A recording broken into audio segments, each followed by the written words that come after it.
Hey guys, so on this video, I'm going to help you understand why is it that I'll be investing majority of my stock market money on AI based stocks. This is a 5-year trade. It's one of the biggest macro trades that I'll be making in my life, and I'll help you understand the macros behind it. So let's go like point by point, and hopefully if you watch the video, you will get an understanding whether or not you should be taking a similar trade or not. It's up to you. I have nothing to push here, right? It's your call what you wish to do with your portfolio. I'm just helping you understand the macros.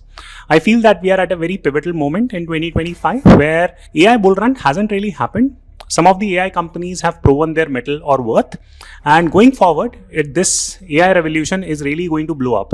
So I'm going to speak about it from 3-4 angles, right? So please listen to the entire conversation in very simple, easy to understand manner. I'll explain everything, and hopefully it will give you an insightful perspective. I'm not just someone who just talk and go away. I'm actually putting in a lot of money. For example, on this portfolio, this is again a majority AI driven portfolio or AI based companies portfolio. And I started building this in January of this year. And this portfolio is already at a 39% CAGR, right? So this has generated very good profits. And now I'll be converting majority of my stock market bets into AI. So I'm going to speak both from US stock market perspective and also from India's stock market perspective. So let's begin. And first key point that you need to understand is that if you are betting on anything, be it like Indian stocks or be it like Indian banks or Indian small caps or US tech, etc., you always have to ask a very basic question that what is the real utility of this, right? So for example, many people keep on questioning the utility of Bitcoin. Okay, no debate here, right? I mean, you believe whatever you feel like. Similarly, whenever you are investing in any asset class, you have to ask what the use case of that asset class is. So whenever we debate the use case of an asset, we have to really think about the fact that, okay, what is the real value add of these companies or these asset classes to the world?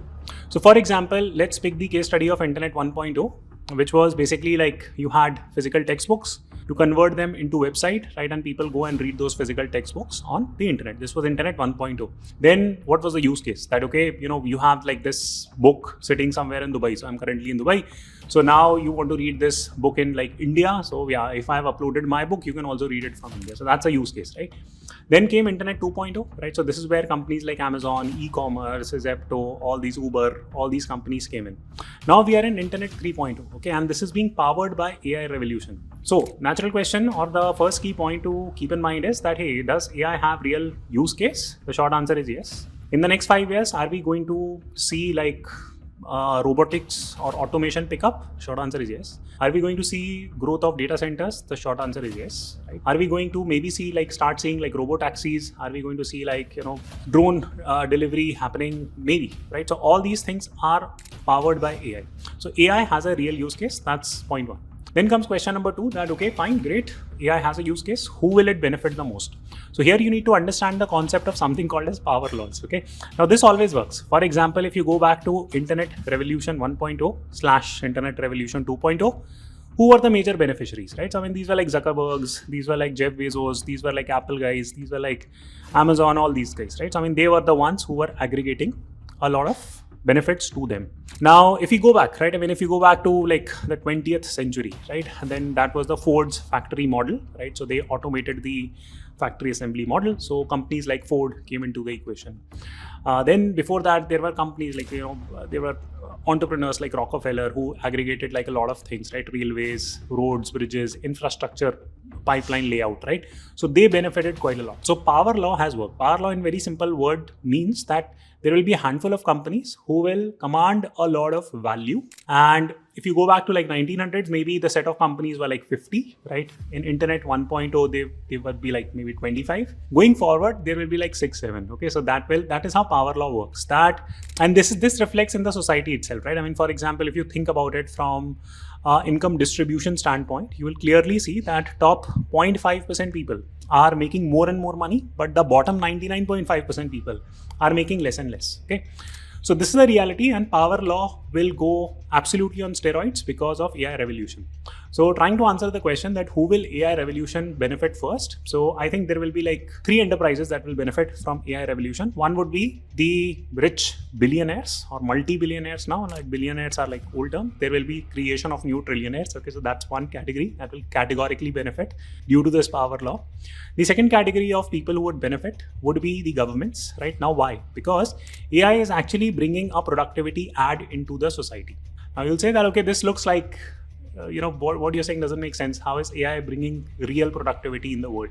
It's simple. What you're watching right now is a 2D video. Okay, so it's like me speaking to you. I'm speaking somewhere from certain part of the world. You're viewing it. So this is like 2D world what you're living in. AI revolution will bring like a 3D world, right? So there is a reason why Facebook or Meta has changed its name to Metaverse now, right? Why? Because Zuckerberg has a very clear idea that people are going to live in Metaverse. Okay, so this is where he's gearing the entire company, right? And if you want to believe it. If you don't want to believe, so be it, right? This is where we are heading, and it's not a distant reality. It's not as if that this process will take like another 40 years to pan out. You live in a metaverse, right? This is going to happen. A large chunk of our time right now goes in watching like 2D videos. You are already watching your phone or whatever it is. You're spending substantial bandwidth in doing this in 2D world. Moving from 2D to 3D is about to happen, right? Now you might have like like Meta VR or Apple VR. Now it depends, right? I mean, which companies are going to win this race. But yes, this is where the macro shift is happening. So just completing my thought process there, right? That, okay, who is going to benefit from this AI revolution? Number one, it's going to be the billionaires or trillionaires. The second category of people who would benefit are the governments / organized play. For example, companies like BlackRock. Again, you can dump them in the first category of people. And the third, interestingly, would be the bottom 50%. Now, why bottom 50%? Because whenever productivity growth happens, the bottom also benefits. Okay, so now how exactly? Because this is actually getting reflected in the expansion of social impact schemes. So you would be well aware of the fact that, okay, in India, the social impact schemes are sort of expanding, and Delhi, right, and whatever, like Bombay, Bangalore, like everywhere they are just offering like free bus rides, that stuff, and a lot of taxpayer money is going into that. So we get pretty pissed off, but this is happening at a world level. Okay, so for example, Australia recently announced like a change in their structural taxation, right, and it's about to be passed, that law. And basically what they are saying is that, hey, if you have like assets up to beyond a certain limit, even the notional gains which you have not converted, they will be taxed. Now these are like notional profits, okay, and this applies to real estate also. So for example, if your real estate has gone up in value, you purchased it at like $1 million, it has gone to $1.5 million. $500,000 is your notional gain. You have not sold it, okay. Now you have to start paying taxes on that notional gain also. This is like madness, okay. And now comes a natural question, okay, why is this happening? Because the government right now is really suffering in terms of debt repayments. Okay, this does not mean that they will never be able to repay these debt, but they are exploring every conceivable opportunity to grab more taxes from you. This is not going away. This is a structural issue. The solution to this problem is that the real growth in the world happens somehow. So for example, again, did Internet 1.0 bring real growth to the world? Yes. Did Internet 2.0 bring real growth to the world? Yes. Would Internet 3.0 bring real growth to the world? The short answer is yes, right? And this reflects in numbers also. So this is where I'll start a little bit of stock market discussion. For example, here are the top 10 companies from a $1 trillion market cap basis. There are 0 India-oriented companies here, unfortunately. All top 10 companies, majority of them are US-based companies. They are hitting a market cap of more than $1 trillion. One is a Middle Eastern company, right, Saudi Aramco, right, and one is Taiwan, TSMC, which is the Taiwanese semiconductor company, right. Now, this is not the interesting part, that these are $1 trillion companies. Now, you compare it to Indian companies, and here is a tab that you can see. And here what you will see is that the biggest company that we have is probably Reliance, and I think its market cap in $1 trillion will be like what, 0.2, 0.3 trillion dollars. So it's like 1/5 the size of the 10th largest company on a $1 trillion basis, right? So the companies are very small. Okay, so again, power law is working at a macro level. Okay, so this is happening. Then you will ask second question that, okay, fine, a company is big. So now I imagine that because a company is starting off with a very big base, it will not grow really fast. Okay, so let's do that analysis also. So here are the growth rate of these top 10 companies, or roughly like top 10 big companies in the US. And you will see 6 or 7 of them actually are growing faster than 15% growth rate on a 5-year basis. Okay. Now do the same analysis for the market cap wise, the top 10 companies in India, and you will see very few of them growing at more than 15% CAGR consistently on a 5-year basis. Okay. And even within this segment, the companies that are growing, for example, let's say Bharti Airtel. Now Bharti Airtel has grown fast, but basically it's a cyclical stock. Okay, so it's not a secular stock. For example, Nvidia, if it produces like more and more stuff or more and more chips, its profit margins are huge, and it's not structural that okay, 5 years it will make profit, then 6th year it has to buy like 6G spectrum or 7G spectrum or 8G spectrum, and it burns all the money or all the profits that it has built. So long story short, what is happening here is very simple, that you know what, these type of companies are going to make like crazy amount of profits. Now government will come, and this is where it will kind of help out the government, that these companies are going to pay taxes. That's one part, right? I mean, that's how they will generate like real growth or whatever, like employment growth opportunities are there, they will explore. And long story short, these will be the growth engines of the world, right? And what will government do by taxing these companies? Well, they are going to preserve their vote banks, and this is where ballooning of social impact schemes happen. So just quickly summarizing that, who will AI revolution really benefit? Number one, it's going to benefit like trillionaires, billionaires, right? Number two, government, and number three, social impact guys, because they are going to have like a pretty sweet life, right? They will not have to work like crazy hours. It's already happening, right? I mean, if you check the bottom like 5% people, technically they can survive, right, without lifting a finger in a way. Okay, so now I'll get a lot of bashing for this, so be it, I don't care. This is the fact, right, that basically like if you're getting like your atta dal chawal for free, if you're getting your healthcare for free, technically, if you're getting education for free, if you're getting free public housing, why do you need to work? Okay, and on top of that, Manrega, right? I mean, you are getting like X number of employment days for free. Why everything becoming free? Because of the fact that even the governments understand that power laws are at play.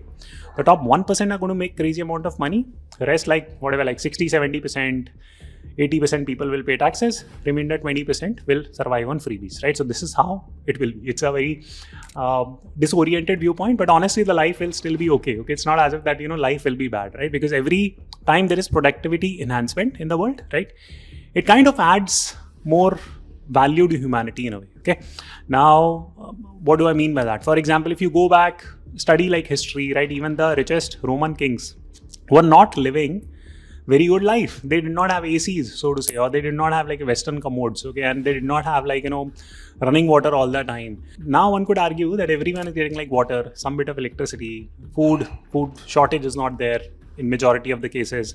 So yeah, life has become sweeter, right? So that's how you need to take a look at it rather than getting depressed by all this, okay? So now structuring the conversation to like, now we have answered the question that, okay, who will AI revolution really benefit? So then comes that, okay, how do we start thinking about it from a investor viewpoint? So now you need to ask like some very basic question that, hey, number one, do you believe in like power laws, right? That do you really think that some companies are going to command like crazy amount of benefits, right, out of this revolution, or the increase in growth rate or increase in world productivity is going to spread across different countries and companies? So let's do like a very quick exercise. So for example, let's say that AI revolution picks up. Do you think America is going to benefit more, or do you think Africa is going to benefit more? Well, my bet would be that America is going to benefit more. Why? Very simple. That because to run any revolution, you need money. Okay, it's as simple as that. For example, Nvidia is Nvidia because it is an American company. Donald Trump goes, he negotiates deal. He negotiated like one deal in Middle East, where Middle Eastern countries are going to buy a lot of Blackwell chips, right, from Nvidia on yearly basis. They have committed, right? So some deal making infrastructure needs to be built at the back end for AI revolution to happen, and that country soliciting benefits. So in marketing, there is a concept called as creating value and then taking that value. Okay, so just because you have created value does not mean that you take the value. Okay, so if I ask you, and let me show you examples. For example, if I ask you that do you know Mark Zuckerberg, the answer would almost be 90-95% of the people watching this video would know Mark Zuckerberg. But if I ask the question that, hey, who created the internet? Now, not more than 10% people would know who created the internet. Now, which was a bigger innovation? Was creation of internet a bigger innovation, or was Mark Zuckerberg making like WhatsApp a bigger innovation? Of course, the internet was a bigger innovation, but The internet guy, I'll not tell you the name, I'll ask you to Google it, right? So the internet guy, whoever built it, he did not take enough value out of that, okay? But Mark Zuckerberg was able to extract more value out of this internet revolution which happened, right? So this is the concept of creating value and then taking that value, okay? So these are two different things. So what happens is that if the country is richer, for example, America, it has more soft power, hard power, money power, all that stuff, then it can command more stuff. It can benefit from that new innovation which is happening. Some recent changes have happened in the US. For example, there is like a 5% remittance tax on any foreigner who is sending money out of or remitting money out of the US. This includes Indian NRIs. So if an Indian NRI is now sending money back to India, they might have to pay like 5% tax, right? So I don't know at what stage of legislation this particular tax is, but that might very well happen. So this will bring down the remittance rate to India. So it will lower the remittance rate. This is a fact, right? So this is like muscle pulling, okay, in a way that Donald Trump is going, twisting people's arm and getting deals done. That is whatever you call it, right? Hard power, soft power. They're doing it because they can do it, right? So there is a very good Roman saying which goes something like this, that the strong take what they can and the weak suffer what they must. Now this looks like really bad and I'm just paraphrasing here, but this is how it goes, right? So long story short, right? Yes, AI revolution is there. It's going to create like real value in the world. And according to me, a country like US is very much in power to benefit from it, and they are already benefiting from it. We can have our own political views that Trump good, Trump bad. I'm not commenting on that, but the way this entire trade deal thing is happening, right, it looks like that US is doing okay. It's not doing as badly as people imagined it to be. Why? Because US has a very strong customer base. Some of the most valuable companies are there, right? That's the point. And macroeconomics point of view, if you think about it, like genuinely think about it, what you will realize is that in the US, the growth that has happened in the last 50 odd years, it has happened primarily due to expansion of debt. This has not happened in a country like China. For example, in China, the savings rate is close to 44% of its GDP, which is very high, right? Now, in the US, that is not the case. US people are drowning in debt, which is like absolute madness. But long story short, if we just really think about it from a top-down approach, that who is going to benefit from AI revolution, the outsides gains are going to go to the US, right? This is a reality. Now, how do we apply it to our investment framework? See, when it comes to AI, there are two types of companies that are getting created, so to say, right? One is critical AI infrastructure driven companies. For example, let's consider Huawei, right, which is a Chinese company. Now, China is never going to, or Huawei is not going to use like chips which are manufactured by NVIDIA. Okay, so, or they are going to modify it somehow, because then there are like, hardware scrutiny that can happen and it can create a lot of problems for China, and vice versa. For example, if chips are being created by Huawei, which is a China controlled company, US will not use it, right? And at the same time, they would not, or they would push their partners not to use China-oriented chips. This is a fact, right? So one could tag like data centers as a critical infrastructure. Now, in the US, if you are playing the AI infrastructure game, there are companies like NVIDIA, AMD, which are powering almost 80-85% of infrastructure play in the US. Great companies to invest whenever you find good opportunities there, right? So this is like a long-term 4-5 year play, right? The rate at which data centers are growing, and the data tells us that it grows somewhere around like 25% CAGR, which is absolute mind-numbing, right, growth rate. So these companies are growing. There is structural shift that is happening in this space. Similarly, you identify like similar companies in India. Now, many people are saying that, hey, it's Anand Raj, right? It's not Anand Raj, okay? So basically these, now you yourself think that what are like data center made of, and why would data center succeed? Now, data centers succeed because number one, they operate at scale, and second is that they get cheap electricity. Now, okay, that's interesting. So which companies in India can operate at scale, handle regulations, and get cheap electricity? You know the answers. It's 2 A's. Okay, so whichever companies do it, great. Now, here is the problem with like India AI infrastructure investing. For example, both Adanis and Ambanis are doing data center play one way or the other, but they have not listed their data center business separately as of now. They've just assumed it. For example, Reliance does data centers, but the problem is that it's just lumped into Reliance, which is a slow growing business. And they just, so they've just tagged it within it. So this is the problem. It's not as if that Indian market is bad, but the problem in the Indian market is that you're not getting like sensible AI buying opportunities. So this is how you need to think about the first category of stocks, that what are critical stocks, right, which are critical for a particular nation. The second would be the plug and play nature. For example, if you consider Microsoft, right, now Microsoft does what? It designs like commercial applications for Internet 2.0. A classic case study would be Excel, right? That Excel is what? Like it's a commercial application of, or it's one of the most widely used softwares for productivity enhancement when it comes to Internet 2.0. Now, will Microsoft be able to do something similar in Internet 3.0 or artificial intelligence? Yes. And will it be able to do it across the world? Yes. Now, how do I know it? Because they have done it in Internet 2.0. Now, of course, this is my thesis today, right? Sitting in almost like June of 2025. Now, 6 months down the line, there can be a better player. I don't know. Palantir might start doing it or whatever, right? But the point is that, see, there are two types of companies that will hypothetically exist. One is critical infrastructure place, right, where a nation would want to command those companies, right, and have control over those companies. These would be like your Nvidia, AMD, Huawei, etc. And then comes like the global place, right, again, which is Microsoft, Tesla, whatever it is, right? So, I mean, these are the companies that are going to shape the future of AI. I'm not giving you a push, invest wherever you like. I think AI opportunities will come from across the globe. You will have enough AI companies coming out of India. You will have enough AI companies coming out of the US. You will have enough AI companies coming out of Latin America. So I will be realigning my investments, right? And AI is where the growth is likely to happen. So at this stage, it kind of makes sense to be at the forefront of productivity innovation, and therefore I'm picking these AI companies. So that's it. That's the video. I hope you enjoyed it. It gave you like a macro sense why I'm diverting 80% of my money now to AI, and I'll keep you guys posted. Thank you so much for watching, and I'll see you soon.